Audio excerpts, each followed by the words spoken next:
Hello, my dear student. I am Anita, and this is chapter number 11, The Human Eye and the Colorful World of CBSE Class 10 Science Part 2nd. In this chapter, we are going to study about the refraction of light through a glass prism.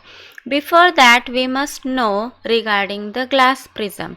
So, the prism can be a rectangular glass prism, triangular glass prism, or it can be a hexagonal glass prism.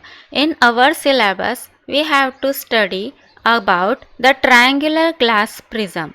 Now, this triangular glass prism has two triangular bases.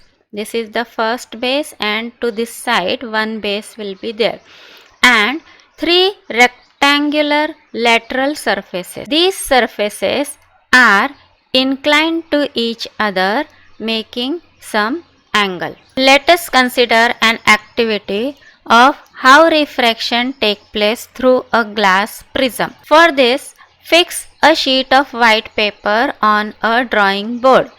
Then place a glass prism on it in such a way that it rests on the triangular base. Then trace the outline of the prism. So you have to draw with a pencil these outlines of A, B and C. Then draw a straight line PE, which is inclined to the refracting surface AB. So there are two refracting surface over here, AB and AC. To this first refracting surface, PE is inclined. Fix two pins at P and Q on the line PE.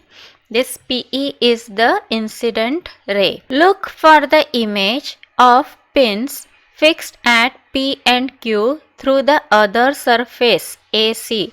That means from this side you are going to see the images of P and Q. Fix two more pins at point R and S. So the images of P, Q, R and S all will be in the same line. Remove the pins and the glass prism. Draw lines E, F, R, S, perpendiculars N, N dash and M, M dash. This PE will be the incident ray, EF will be the refracted ray, and FS will be the emergent ray. The angle made by the normal and the incident ray will be called as angle of incidence, denoted by angle I. The angle between the normal and the refracted ray will be called as angle R, and the angle between normal and the emergent ray will be called as angle E.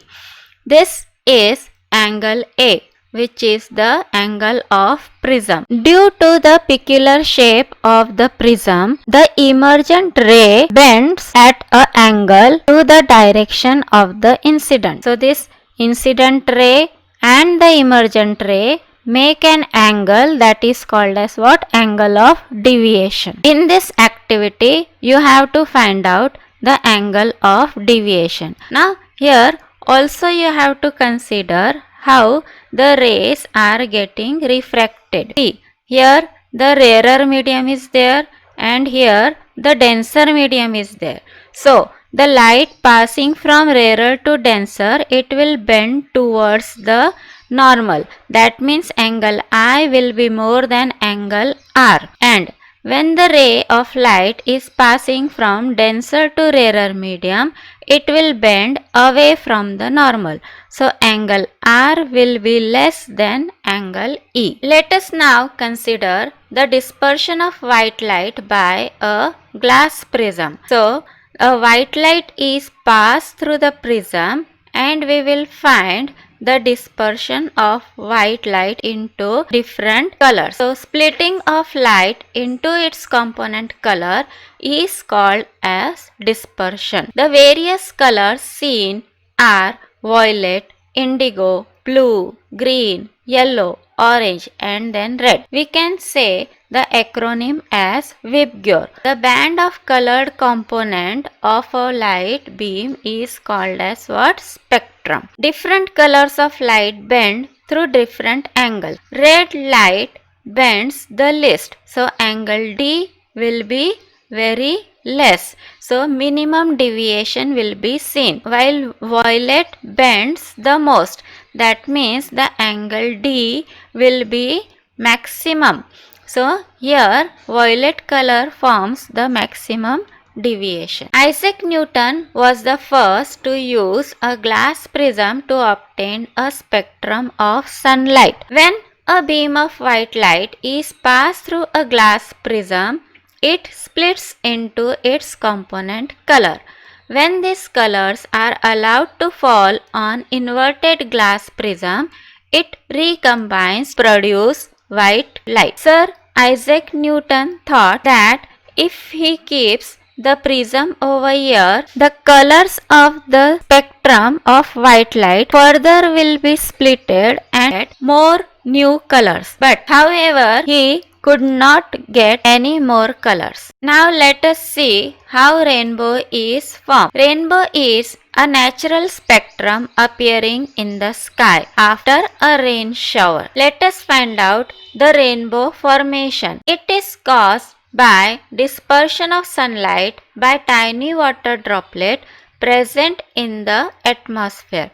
A rainbow is always formed in a direction opposite to that of the sun. Sun is towards west and the raindrops are towards the east. The water droplets act like a small prism. They refract and disperse the incident sunlight, then reflect it internally and finally refract it again when it comes out of the raindrop. Sunlight is incident on the drop. Here the refraction will take place.